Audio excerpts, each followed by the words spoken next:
ఏం పేరు బేటా? రోహిణి. రోహిణి. ఏ క్లాస్? 6th. ఇవాళ హరీష్ రావు, బీఆర్ఎస్ వాళ్ళందరూ వచ్చారు కదా ఇక్కడ హైడ్రా గురించి, మూసీ గురించి. సో నువ్వెందుకు వచ్చినావు మరి? నేను ఫస్ట్ ఆఫ్ ఆల్ న్యూస్లో చూసి నాకు అది వాళ్ళు చెప్పేది నాకు చాలా నచ్చింది అనమాట, మోటివేషన్ ఇచ్చేది. అందుకనే మా డాడీ వస్తా అంటే నేను కూడా వచ్చేసిన మా డాడీతో పాటు. అంతే. ఏం చెప్పారు ఇక్కడ హరీష్ రావు గారు? ఆయన ఏం చెప్పిండంటే మనం అందరం ఒకటే దగ్గర అట్లా ఏమంటే టీం వర్క్ చేయాలి. వాళ్ళు ఎంతో మంది ఎమ్మెల్యేలు ఉంటారు కదా, వాళ్ళు అందరూ ఒక్కొక్క కాలనీకి వచ్చి అక్కడ నిద్రపోతారు, అది ఏమంటారు కాపలు కాస్తారు అని చెప్పిండ్రు. ఇంకోటి ఏమంటారంటే తెలంగాణ భవన్కి రావచ్చు ఏమైనా ప్రాబ్లం అయితే అని చెప్పిండు. నెక్స్ట్ ఫోన్ చేయండి అని చెప్పిండు. అనిపించింది నాకు చాలా బాగా అనిపించింది, అది నేను కూడా సపోర్ట్ చేస్తా. ఆయన చేసి ఇంకా బాగుంటుంది అనమాట. ఎందుకు సపోర్ట్ చేస్తాను? ఎందుకంటే ఆయన మంచి చేస్తుంది కాబట్టి నేను సపోర్ట్ చేస్తున్నా కదా. అదే హరీష్ గావు. ఎట్లా ఇప్పుడు ఇండ్లు కూలగొడుతున్న ఒక అంశం నడుస్తా ఉంది కాబట్టి నీకు ఎట్లా అనిపిస్తుంది? అది నా ఇల్లే పోతుంది, నేను ఎట్లా అనుకోవాలి అసలు. నేను కూడా బాగా బాధపడిన. నాకు మా ఫ్రెండ్స్ నేను చైల్డ్హుడ్ మధ్యలోనే వెళ్ళిపోతుంది అని నాకు అనిపించింది. సో నాకు కూడా ఏడుపు వచ్చింది అనమాట. మా అపార్ట్మెంటే కాదు, వేరే దగ్గర నుంచి వేరే కూడా తీసేస్తున్నారు. మా ఫ్రెండ్స్ కూడా చాలా బాధపడుతున్నారు అనమాట, ఇంకా లీవ్ చేస్తారు. నేను కరాటేలో ఉన్నా, నెక్స్ట్ ఇయర్ నాకు నేషనల్స్ ఉన్నాయి. దాంట్లో పార్టిసిపేట్ చేయడానికి నాకు ఇప్పటి నుంచే ప్రాక్టీస్ కావాలి. వీళ్ళు మధ్యలో ఇట్లా గుల్లగొట్టేస్తామంటే నేనేం చేస్తాను, మా సార్ ఏం చేస్తాడు, నాకు వచ్చలే. హాఫ్ పోతున్నాను.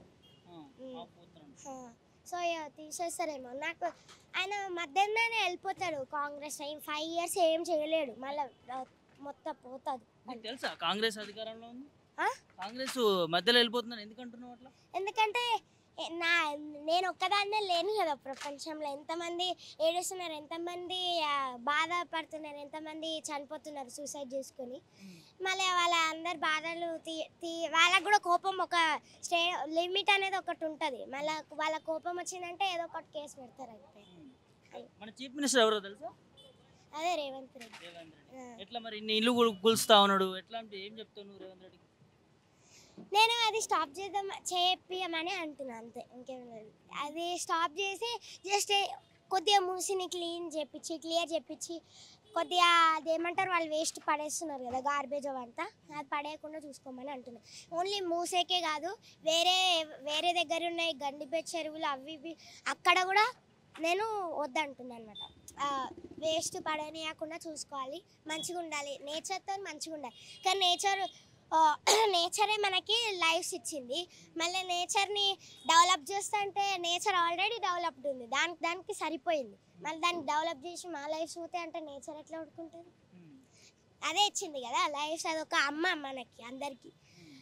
అసంటిది దానికోసము ఇప్పుడు మన మమ్మీ ఇంకా మనకు మంచిగా చూసుకోవాలి అని మా మమ్మీ కదా అందరూ అట్లా వాళ్ళ అమ్మలు చాలా బాగా చూసుకుంటారు అనమాట వాళ్ళ పిల్లలకి. అసలు నేచర్ని డెవలప్ చేసి మన లైఫ్ అందరినీ ఆపద పెడతా అంటే నేచర్ ఎట్లా ఉడుకుంటుంది? కర్మ రాదా? మళ్ళీ రివర్స్ అవుతుంది, రిఫ్లెక్ట్ అవుతుంది మిర్రర్ లాగా రిఫ్లెక్ట్ అవుతుంది. కాదు మరి నీకు బాధ అనిపిస్తుందా తల్లి మీ ఇల్లు కూలుస్తారు అని చెప్పి అంటావు? అవును, చాలా బాధ అనిపిస్తుంది.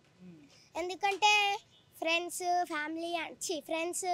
మళ్ళీ స్కూల్ అవన్నీ మాకు సెటిల్ అయినాక మళ్ళీ ఇప్పుడు మధ్యలోకి వెళ్ళాలంటే ఏం చేయాలి, ఎలా వెళ్ళాలి, ఎక్కడికి వెళ్ళాలి, మాకు షెల్టర్ కావాలి కదా. ఎక్కడ ఇస్తారో చెప్పాలి, ఫస్ట్ ఎక్కడ ఇస్తారో ఎన్ని ఫ్లాట్స్ ఉన్నాయో చెప్పాలి. హరీష్ గారు చెప్పినట్టే ఎన్ని ఫ్లాట్స్ ఉన్నాయి, ఇంకా మిగిలినాయి, ఎంతమంది ఉన్నారు, ఎంతమంది పోతున్నాయి, అవన్నీ లిస్ట్ చేసి చెప్తే అప్పుడు కొద్దిగా బాగుంటుంది. ప్లానింగ్ చక్కగా లేదు, అది సరిగ్గా లేదు, ఏం కూడా మంచిగా లేదు. అట్లా సడన్గా ఎట్లా చెప్తారు వాళ్ళు? నోటిఫికేషన్స్ కూడా మాకు లేవు కదా, అది నోటీస్ కూడా లేదు మాకు, ఇవ్వలేదు ఇంకా. అది స్కెచ్ ఒకటే ఇచ్చారు అంతే. ఎన్ని పోతున్నాయి, ఏమి ఇవ్వలేదు సరిగ్గా. అసంటది ఎట్లా గుల్లగొడతాడు ఆయన? అంతే కూలగొట్టదు అని అంటున్నాను అంతే. ఎందుకంటే ఇప్పుడు ఎంతో మంది ఉంటారు మూసీ సైడ్, మళ్ళీ ఎన్నో బిల్డింగ్స్ కూడా ఉంటాయి. ఎందుకంటే మోస్ట్లీ వాళ్ళు ఎందుకు చేస్తారంటే మూసీ ఉంది కాబట్టి నేచర్ చూస్తూ ఉంటారు, వాళ్ళకి కొద్దిగా ఇన్కమ్ వస్తుందని వాళ్ళు ఉంటారు. ఇప్పుడు అవన్నీ గుల్లగొడుతుంటే వాళ్ళకి డబ్బులు ఇస్తారా? ఫస్ట్ గుల్లగొట్టినాక ఇయ్యరు కదా. మరి ఆ డబ్బులు ఇవ్వమని చెప్పండి అప్పుడు చూస్తారు. అంతే. ఏం పేరు పెట్టండి పేరు? రోహిణి, రోహిణి. ఏ క్లాస్? 6th, 6th class. ఏ school? Delhi school of excellence, Attapur branch. ఇంత మాట్లాడుతున్నావు కదా నీకు, అంటే ఇవన్నీ చూస్తూ ఉన్నావు. రేవంత్ రెడ్డి కూడా తెలుసు అంటున్నావు. ఎట్లుంది తల్లి రేవంత్ రెడ్డి మంచి చేస్తున్నా అనుకోవచ్చు ఇవన్నీ చూస్తా ఉంటే? లేదు, ఆయననే నాకు నచ్చలే చేస్తున్నారని.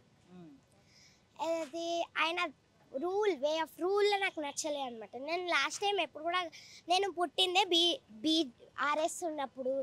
నేను ఇప్పుడు 10 years 2 times బీఆర్ఎస్ఏ గెలిచింది. నేనేం కాంగ్రెస్ చూడలే, బీజేపీ చూడలే. ఎప్పుడైతే వచ్చిందో నేను ఫస్ట్ టైం కాంగ్రెస్ మంచిగా ఉంటుంది, మా తాత ఉంటాడు కాబట్టి నేను అనుకున్నా. కానీ ఇట్లా అవుతుంది ఉల్టా అవుతుంది నాకేం తెలియదు కదా. కేసీఆర్ తెలుసా నీకు? కేసీఆర్ తెలుసు. ఎట్లుంటప్పుడు కేసీఆర్ నీకు ఐడియా ఉండేనా? ఏమో నాకేమో అంతగానం ఐడియా లేదు. ఇప్పుడు లాస్ట్ 2 years నుంచి నాకు కొద్దిగా ఐడియా వస్తుంది. లేకుంటే నాకు ప్రైమ్ మినిస్టర్ ఎవరో కూడా సరిగా తెలియదు. నాకు మోడీ అని గుర్తుకుంటుంది, ఇంకేం ప్రెసిడెంట్ ఇప్పుడు ఏం గుర్తులేవు. కొద్దిగా నాకు కూడా ఊహ తెలిసినప్పటి నుంచి ఇప్పుడు 2 సంవత్సరాల నుంచి చూస్తున్నావు కదా. కేసీఆర్ పాలన ఎట్లుంటే రేవంత్ రెడ్డి పాలన ఎట్లుండే? అరే కేసీఆర్ చాలా మంచిగా అవి కన్స్ట్రక్ట్ కూడా చేశారు కదా, ఏదో ఫ్లైఓవర్స్ ఇంకా మెట్రోది ఏదో చేశారు కదా. నాకే నచ్చింది, అవి ఆయన చేసినవి అన్నీ నచ్చినాయి. కానీ నేను ఏమనుకున్నా, ఇంకా కాంగ్రెస్ ఇంకా బాగుంటుంది బీజేపీ కంటే అని అనుకున్నా, బీఆర్ఎస్ కంటే. కానీ అది మొత్తం ఉల్టా అయింది. కాంగ్రెస్ ఈయన అసలు ఒక 1 year కూడా కాలే అన్నీ స్టార్ట్ చేసేస్తున్నాడు, అంతా ఉల్టా చేస్తున్నాడు అనమాట. ఇప్పుడు బీఆర్ఎస్ వాళ్ళు మనకు మంచిగా చూసుకున్నారు, అందరికీ ఏమి కష్టం లేకుండా పెన్షన్ ఇచ్చి అవన్నీ చూసుకున్నారు. కానీ ఇప్పుడు వీళ్ళు కాదు, అట్లా ఉల్టా చేసుకున్నారు. మనని మంచిగా చూసుకుంటలేరు, వాళ్ళ ఇష్టం వచ్చింది వాళ్ళు చేస్తున్నారు. కేసీఆర్ నచ్చిందా రేవంత్ రెడ్డి నచ్చిందా? ఎవరి పాలన బాగుంది? కేసీఆర్. నేను అప్పుడు రేవంత్ రెడ్డి అనుకున్నా, కానీ కేసీఆర్, బీఆర్ఎస్ అంతే. ఎందుకు అంత ఇష్టం? ఒక మాట చెప్తావా? ఆయన మంచిగా చూసుకున్నాడు అందరికి, అంతగానం ఏం ఇట్లా దోచుకోలేదు ఆయన ఎప్పుడు కూడా. కేసీఆర్ మంచిగా చూసుకున్నాడు, మంచిగా ఉన్నారు అందరితో. కానీ ఈయన లేడు కదా, నాకు అది అక్కడ పోయింది, నాకు నా మనసు ఇరిగిపోయింది అనమాట అక్కడ. మాట్లాడుతున్నా మీ నాన్న ఏమైనా బీఆర్ఎస్ లీడరా? లేదు, ఏం లేదు, నాకేం తెలియదు అసలు. ఏం చేస్తాడు? Software employee.